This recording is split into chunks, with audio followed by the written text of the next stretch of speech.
युद्ध म्हणजे काय ते टाळता येत नाही. आपण केलेली कर्म ही कधी ना कधी भोगावीच लागतात, त्यातून सुटका नाही.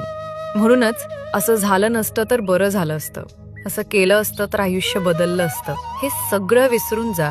कारण जे झालं ते तसंच होणार होतं. ते आपल्या पूर्वीच्या कर्मफळाचाच परिणाम असतं. कंसाचा वध केल्यानंतर जेव्हा श्रीकृष्णाने वासुदेव देवकीची कारागृहातून सुटका केली, तेव्हा देवकी भावुक होऊन म्हणाली, कृष्णा, तू स्वतः परमेश्वर आहेस ना, तर मग तू कधीही कंसाचा वध करून आमची सुटका करू शकत होतास. मग 14 वर्ष आमचं दुःख का वाढवलंस? यावर श्रीकृष्ण हसून म्हणाले, माते, गेल्या जन्मी तू मला 14 वर्ष वनवासात का पाठवलं होतंस? देवकी चकित झाली. ती म्हणाली, मी तुला वनवासात कधी पाठवलं? हे काय बोलतोयस?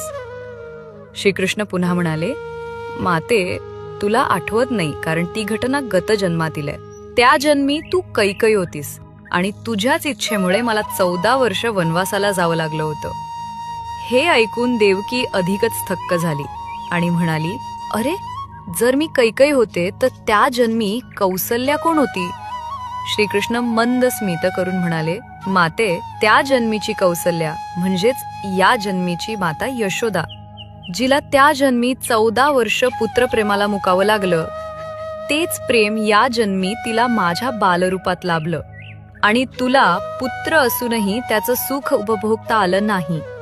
श्रीकृष्ण पुढे म्हणाले, माते, प्रत्येकाला आपल्या गतजन्मीच्या कर्मांची फळं भोगावीच लागतात.